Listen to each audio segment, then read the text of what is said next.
Hey, how's it going, guys? Chilling in the car. It's pretty hot, so hopefully I won't make this video too long.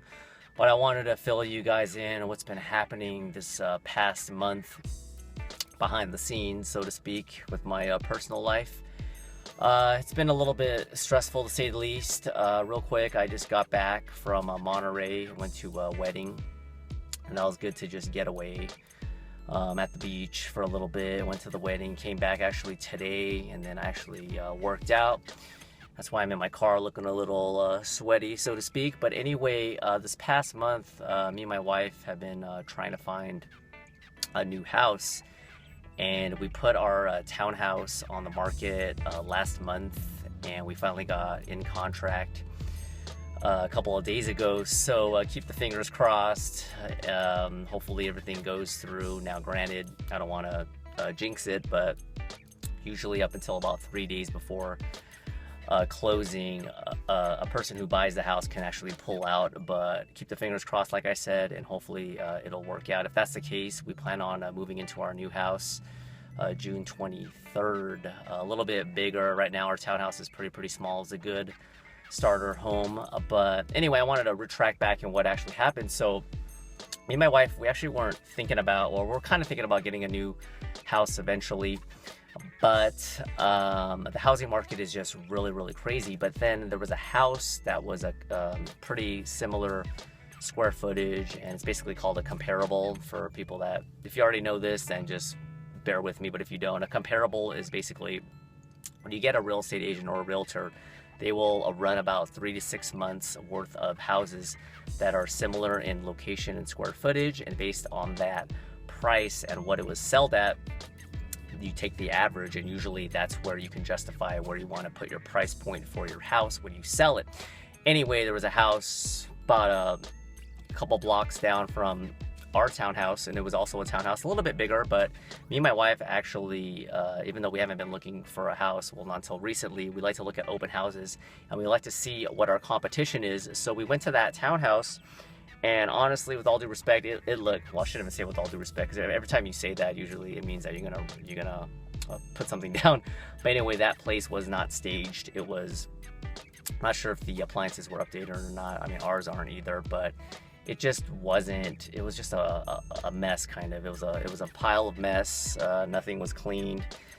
And look what happened. It was on the market for like 1 week, and it sold. It listed for like $699. It sold for $960, and I think it was a cash offer. And before I proceed, for people that don't know, I live in the Silicon Valley, and it is extremely expensive. I'm talking about in my area code. I'm not going to give you my area code, but the area code that I live in, the average price across the board, you know what it is? It's not 1 million, it's not 1.1, it's not 1.2, it's not even 1.5. The average price right now, if you type in my area code on Redfin, Realtor, whatever, it's about $1.6 million. That is just insane. The Apple campus is one of the reasons why a lot of the tech industry, a lot of the, obviously I live in Silicon Valley, so Google, Yahoo, pretty much everything is right here, but they're opening up new Apple campuses in like Cupertino and other areas around there, and that's driving prices up the wall. Now it's cooling down a little bit, I think, but these past couple months, and not these past months, but this past year and a half, the value has just gone up, which is good for our townhouse. It goes up, but if we want to stay in the same city, it kind of balances out, because the house that we want, something bigger, that price also goes up. So it's kind of hard to catch up to the market, even if you get raises and whatnot. And there's a documentary. It's about 21 or 22 minutes. I know it's a little bit long, but I'll put the video in the description box, and or just type in $1 Million Shack, SHACK. Just type that in. I'll put the link in the description box. It's really interesting. It's about a couple that's lived in the Bay Area their whole life, and they talk about how it's just really crazy to be able to afford something in the Bay Area. But nonetheless, getting right back on track, we saw that house that sold for $960, and we're like, you know what? We probably won't get $960, but we might get something, you know, kind of similar. And then I started crunching the numbers and say, hey, if we can sell our townhouse for a good amount, then we could probably afford, you know, a better house in a different area. So I started crunching the numbers, and the process was really quick, and we actually saw a house that we liked Now it would be a contingent offer, and a contingent offer is basically, it means that you can get the house, but you have to sell your house first in order to get the house. And in this market, I called my realtor and he said, yeah, this is going to be really, really hard. I'm just letting you know, because a contingent offer, you usually have to sweeten the deal, because a lot of people that are selling their house, come on, I mean, if you think about it, it's a contingent offer.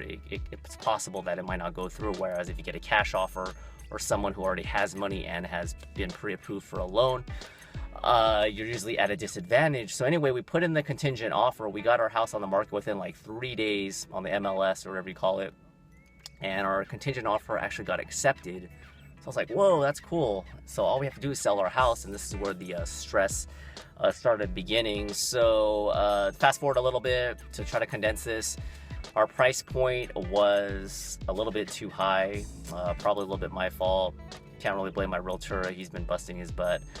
But, you know, me and my wife were pretty conservative with our budget, and I think we price pointed it too high, so we lost some momentum, and we didn't get really any offers. We ended up eventually, after like a week and a half, we got one offer that was considered at the time a little bit of a lowball offer, and we passed on that. It's very, very stressful because you want to make sure you get the house. So I had to clean the house from top to bottom. The house is not that big, but you just have to keep everything organized. And our house wasn't dirty, but it was just a lot of clutter. And you just have to keep it spotless, because we did like 3 or 4 open houses on Saturday and Sunday. You have to leave for 3 or 4 hours on Saturday and Sunday, go somewhere.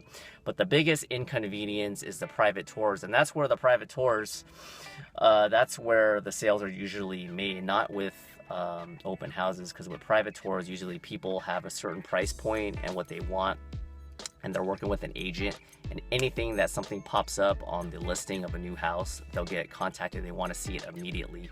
So we had these private tours, and these one guy, like, they're supposed to like call my realtor, call my wife, and give us a heads up. So it could be like 6 p.m. and it happened a few times. It's like 6 p.m. on a Monday night, which I can't complain, because this is what we need to do to sell the house. But it just gets really, really tough and hard when you come home, you're about to cook dinner, and you have a few items out. You got a pan out, whatever, you turn on the TV, and a realtor calls and says, we have a client that wants to see the house. Can you be out in like 10 minutes? We're like, well, just give us a few more minutes. So you got to tidy up, leave the house, and then they got to see it, and then pray that they like the house. So we had to do that multiple times. And one time a guy, and I was pretty angry, he just barged right in. He didn't call me, or not me, he didn't call my wife, he didn't call my realtor. He barged in, and like I was in my boxers coming out of a shower, and usually a good etiquette is, even if you're gonna come in for a private tour, you should knock and ring the doorbell to give a heads up. This guy came in like a burglar, and he just opened the door. Luckily, my wife wasn't by herself or something, or freaking butt naked, just like, or me. So I was just like, excuse me, are you here for something? Oh, I'm here to see the house. Oh, did you call? No, it doesn't say you have to call. Yeah, actually it does. So he caught me off guard. So step outside, call my realtor. He's like, yeah, this guy wants to see the house. I was like, yeah, he just barged in. I'm like, fine. He can see it. And you know what? It kind of irks me even too, because these clients are not even really that serious. And the other thing is like sorry for all this big rant, but there's so much, on the plate when you're trying to sell a house at the same time buy a house. It's very stressful. So just bear with me. But yeah, like I was saying, the other thing is like open houses, they go, we had one from like 1 o'clock to 4 p.m. And then people show up this one time, 2 people showed up at like 4:45 knocking on the door. 45 minutes past the time at 4 p.m. They're like, hey, can I see the house? It's like, the open house closed at 4 o'clock. You want to schedule an appointment or da-da-da? Try to be nice about it. Oh, it'll just take a few minutes. It's like, what the heck, man? These people are like a bunch of animals, some of them. So we let some of them in, and some of them were just like, you got to reschedule. And then they're not even serious about buying the house. So it's just been really, really stressful. And then there's all these other things that happen. Our price point was too high, and the original house that we wanted, because we couldn't sell it at a certain price point, we couldn't afford that house. So we lost that house. After we lost that house, another house popped up. They actually price dropped. We put another contingent offer on that house, and it got accepted again. Coming into this process, especially with the hot market, usually you have the opposite problem. Usually you can sell the house, but then have a hard time getting an offer accepted. So it's kind of a silver lining. It's kind of a blessing in disguise, because had we sold our house first and then weren't able to find a house, we would be on the timer like 30 to 45 days. And if you sell the house and you can't find a house, what happens? Luckily, my in-laws do have some property. We'd probably stay over there temporarily, but you got to put all your stuff in storage, and you got to pack and then put it away and then find another house and repack again. We didn't want to do that. We wanted to make that transition smooth. So blah blah blah, all that happened. We saw another house that was under budget, and we got outbid on that, and then we decided to stay with this house. Nonetheless, fast forward, we finally got an offer a month in. We were hoping to get an offer within 2 weeks, and our offer was accepted, and we're good. So I got to do a couple final walkthroughs, get all the paperwork done, and that's it. So yeah, that's what's been going on with me. You probably haven't noticed. I've been still keeping up with the upload schedule once every about 3 days, but it's been kind of tiring. But it's going to be nice to hopefully get the new house. It's been a long, frustrating process. I'm a type of person that I'm used to getting what I want, and when I say that, I don't mean that like a spoiled brat. I just mean it in terms of I like to be in control and set certain goals and get them. But when I do the open house, we put a listing, my agent put a online ad out to like 10,000 agents in the Bay Area. He did everything he could to try to get in contract, which we eventually did. But just sitting there and waiting and just getting bad news almost every day, it just got really just annoying and frustrating. But it's my choice to stay in the Bay Area right now. I got my family, my dad is actually in Texas, and my other sister's moving to Texas. But check out that $1 Million Shack. Just look it up. You'll know exactly what I'm saying, or maybe you are from the Bay Area. But it's quite an accomplishment. I'm proud that me and my wife were able to do it on our own and be really strategic and smart about our finances and get the house that we want. So I don't know if I'm going to do like an MTV Cribs type of thing, but eventually new cooking videos. You know, it's a bigger kitchen. It's not huge, but it's much bigger than what we have, and just a little bit more space in general. But that's it for this video. I'm sweating like a pig because it's really, really hot. I hope to eventually be in the new house and hopefully get it solidified mid-June or late June, the 20-something, like I said. And keep my fingers crossed that it goes through. I'll see you guys in the next video. Take care. Bye.